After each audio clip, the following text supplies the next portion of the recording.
If you're looking for a podcast that packs in sound property advice, as well as offering you an insight into making the world of property effective and ultimately work for you, you're in the right place.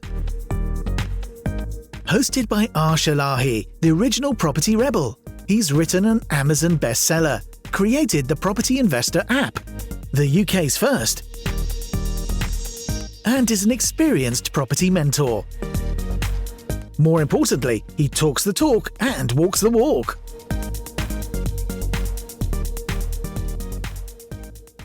Hi and welcome to another episode of the Property Rebel with your host Arsh Ellahi, and in today's session we're going to be talking about something quite topical and quite timely at the moment, which is the increase in energy prices and, more important, what I'm going to be doing to combat this. So before we do that, I want to say a quick hello to all listeners all around the world. Hopefully you're really enjoying it. I need a small favour from you. If you wouldn't mind, please leave me a review on the podcast store. That would help me get through the podcast rankings. So let's get straight into it. So I'm not sure if you have or if you haven't read, but last week, the government, or shall I say the energy regulator Ofgem, announced that there's going to be an energy price cap, which confirms that it will increase by a massive 54%, or equivalent to £693 per annum from the 1st of April 2022. Now, this is quite interesting because, whether you're a homeowner, whether you're living in a property with your family, it means that there's going to be an additional cost or an increasing cost. Whether you're a HMO owner, whether you've got all bills inclusive model, it means that it's going to increase by, again, the best part of £700 per year. Now, if you calculate that, very simple, I'm just get my trusty calculator out. £700 a year, what is equivalent to £58 a month. So when you look at it from that point of view,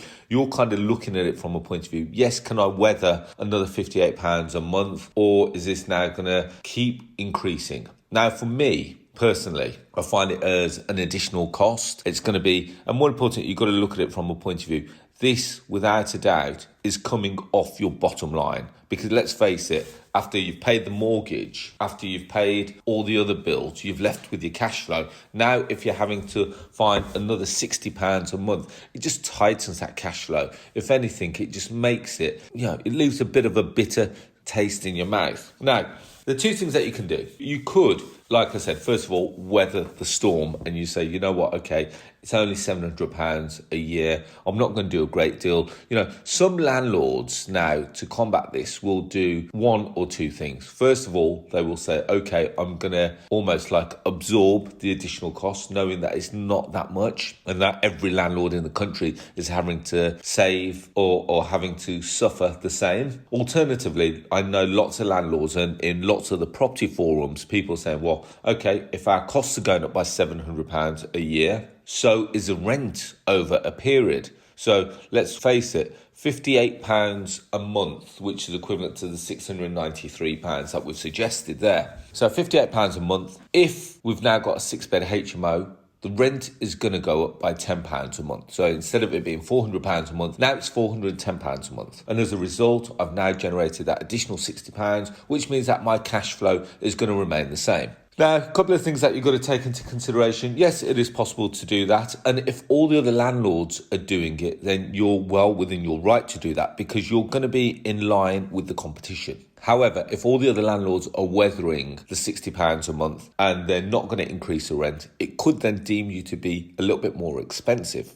So that's something that you definitely have to consider. So I've only got a handful of properties which are on the all-inclusive model. And the chances are that I will increase the rent slightly, whether I decide to increase it by £10 a month or whether I decide to increase it marginally by £5 a month. I'll have a look at every property. I'll have a look at the tenants that we've got in there, how long they've been there, when was their last rent increase, and I'll make that decision as to whether I need to start applying that or not. Now, if I've got a house that's been very settled and the guys have been there 10 years and I only put their rent up last year, I think it'll be a little bit unfair for me to go up again this year and say, okay, guys, I'm going to put your rent up again. Whereas if I've not implemented a rent increase for a couple of years or 3 years, this may now be the time for me to do that. So you've got to look at it. It's not a case of, oh yeah, by the way, I'm just sticking the rent up. Have a look at the situation, have a look at the circumstances of not only you, but also your tenants, and make that decision. Now, on the other side, I'm going to give you a bit of a solution, and it does involve me mentioning a product, and I hope you don't mind me doing this. Now, I've been working with a couple of guys over the last few years, so I'm going to mention a thermostat, first of all, a thermostat called Thermostat. So there's a young gentleman that I know called Anthony Cherry, and by the way, he's not endorsed this or anything. It just so happens that I've used one of his products. I think it's a great product, and this could definitely help you kind of cap the amount of usage in a HMO. So Thermostat in essence is a thermostat, and what it does, instead of allowing the tenants to keep the boiler on consistently, what it does, it boosts it for a certain period of time. So whether it be 30 minutes, 60 minutes, and after the 60 minutes, it pretty much then allows the boiler to cut off. Now what this does is that if the tenant then wants to keep the heating on again, that means that it needs some intervention from the tenant. It means that they have to get up out of bed, they have to get up off the sofa, they have to press the boost button again, and they'll boost it again for another hour, and so forth. Now, the reason why I say this is because I know lots of tenants and lots of landlords with HMOs that keep their heating on consistently throughout the day. Not by the landlord's choice, by the way, but this is definitely by the tenant's choice. And they just keeping the thermostat on 30, knowing that the building's never going to get up to 30 degrees and the boiler's consistently running. Whereas here, if the tenant goes out and there's no one in the house to boost, that means that that building is not going to be using unnecessary gas. So you can do that. Now, that's one for the boiler. Now, I'm also going to mention another product, again, that I've used in one of my HMOs, and this is called Prepaid electric meters. Now, for those that have followed my journey for quite a while, you'll notice that I've been using, in all of my HMOs, or a large majority of my HMOs, all of my rooms in that HMO have their own energy supply or their own electricity meter. And the reason why I do this is because I want to make sure that the tenants are responsible for their own energy consumption. So I've gone through lots of testing models throughout my property journey, throughout my property life. And I found that the more that you give the tenants, the more that they will abuse. If they're not paying for it, they have no responsibility for it. And that's quite a broad claim, but it's definitely something that's very true. Now, if they think that the rent is all inclusive, they will and there's no fair usage clause in your policy or anything like that, they will literally just assume that they can use as and when, what they want, how they want, and as much as they want. So going back to my previous example, they will keep that thermostat on at 30 degrees and let the house absolutely cook. When I say cook, you walk in and you will literally be sweating within seconds. And what you'll find is that instead of turning the thermostat down or actually turning the boiler off, they would prefer to actually have the windows open and the doors open, which means that all that heat that they're using to heat the house is actually just flowing out the windows, which in essence, when you look at it, it's actually money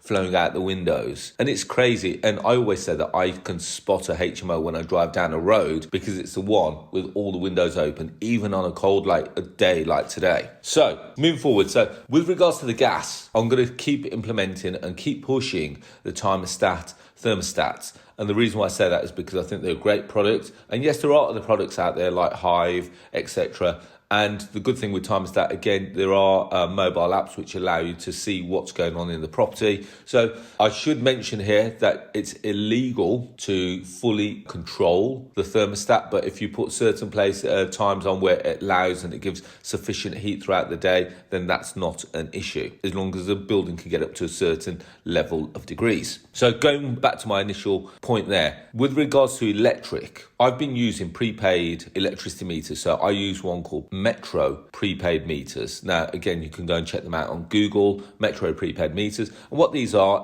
prepaid electricity meters. And these are meters that you can retrofit to your property. So if you're worried about the energy bills going up by £700 a year, etc., and you're worried that this is only the start and it could continue to increase, perhaps you may want to start putting in a measure where each of the rooms have their own electricity meter. Now, there's pros and cons for this. Now, the pros are, from your point of view, that you're no longer in control, or you're no longer the burden of the tenants going out, leaving their heaters on, leaving their TVs on, and all the other bits in between, leaving their hair dryers on, and what have you. I should point out here is that the reason why I also like these electric meters is because if the rent is all inclusive of gas and electric, you'll find that if the gas boiler comes on 3 times a day, in between that, if the tenant wants to, they could put an electric heater in their room and they could keep that running consistently, and there's nothing that you can do about that. Because let's face it, in order for you to go and inspect that property, you've got to give them 24 hours notice. Within 24 hours, they can hide a lot of things. Now, I know that we could go off into all kinds of realms of conversations here, but let's keep to the point. Now, with the electric meters, even if they decide to run a heater in their room consistently for 24 hours, guess what? I say to them, carry on. And the reason why I say carry on is because they're now paying for it. And you'll be surprised that in my HMOs where they're paying for their own electric, that you'll be surprised that you won't actually find a TV on standby. They'll actually switch it off by the wall because they're realising that this is actually costing them. Now, when it comes to this energy cap and this energy increase here, you're going to find that these guys are going to find almost like the pinch as well, like we do as homeowners. Now, it's worth noting that there will, if your tenant's on benefits and you're worried about them feeling the pinch of the new increase, there are going to be some levels of measures to help households. So it says that some households are still likely to feel the squeeze, but there will be some support that goes along with it. So there'll be some energy grants, etc.